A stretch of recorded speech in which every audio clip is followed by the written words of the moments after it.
কি অপরূপ গ্রাম বাংলার এই সৌন্দর্য। আসসালামু আলাইকুম এভরিওয়ান, সবাই কেমন আছেন?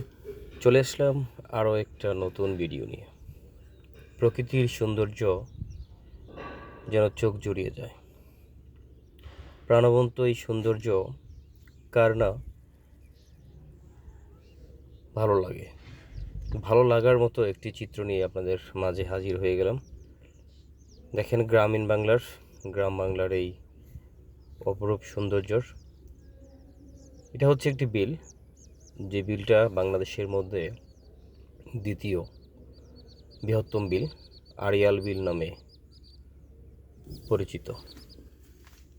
এই বিলটা মুন্সিগঞ্জ জেলার শ্রীনগর উপজেলার অবস্থিত। দেখেন গ্রামের এই অপরূপ সৌন্দর্য মন জড়িয়ে যায়। আমি একটু সামনের দিকটা হেঁটে হেঁটে যাচ্ছি আপনাদের দেখানোর জন্য। শাখা প্রশাখা খালগুলোতে এখন পানি একেবারে শুকিয়ে যাচ্ছে, এবং শাখা প্রশাখা খালের যে সাইডগুলো আছে, পাহাড় বলি আমরা গ্রামের আঞ্চলিক ভাষায়, দেখেন সবজি চাষ করেছে, যেগুলা শীতকালীন সবজি। এগুলা হচ্ছে মিষ্টি কুমড়ার গাছ। কিছুদিনের মধ্যেই এই মিষ্টি কুমড়া গাছের মধ্যে ফুল চলে আসবে। আর এখন যেটা দেখতে পাচ্ছেন, এটা হচ্ছে সরিষা ফুলের গাছ। পরিত্যক্ত স্থানে যারা সবজি চাষ করে, সবজি চাষিরা সেখানে দেখেন যে সবজি, এটাও কিন্তু যখন ছোট থাকে তখন কিন্তু এই ধরনের সরিষা শাক বলা হয়। এই সরিষা গাছের শাক, এগুলো কিন্তু খুব অত্যন্ত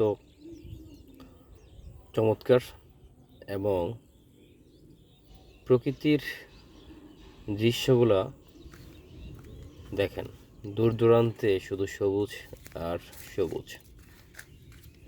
আমি আরও একটু সামনের দিকটা হেঁটে হেঁটে যাব আপনাদেরকে আজকে প্রকৃতির মাঝে নিয়ে যেতে। প্রকৃতির সৌন্দর্য কার না ভালো লাগে। দেখেন শাখা প্রশাখা খাল বয়ে গেছে বিলের মধ্য দিয়ে, এবং বিলের মধ্যে কিন্তু এখন আর পানি নেই। প্রকৃতির ডাকে পানি চলে গেছে। এখন শুষ্ক মৌসুম, এবং প্রায় শীতের আগমন, শীত অলরেডি চলতেছে। এই মুহূর্তে এই আড়িয়াল বিলে এখন ধান রোপণ হবে, সোনালি ধান রোপণ হবে এখানে। কিছুদিনের মধ্যেই সেই ধান সবুজ আকার ধারণ করবে পুরো বিল জুড়ে। সামনে দেখতে পাচ্ছেন যে বিলের মধ্যে থেকে কিন্তু মাছগুলা ছিল, ওই মাছগুলা কিন্তু ওই বিলের যে নীল আকারের যে একটি দেখতে পাচ্ছেন নেট, ওটা হচ্ছে আমরা আঞ্চলিক ভাষায় ফালা বলে থাকি। ওই ফালা দিয়ে কিন্তু বিলের মাছগুলা নামানো হয়। ভালো থাকবেন সবাই। ভিডিওটা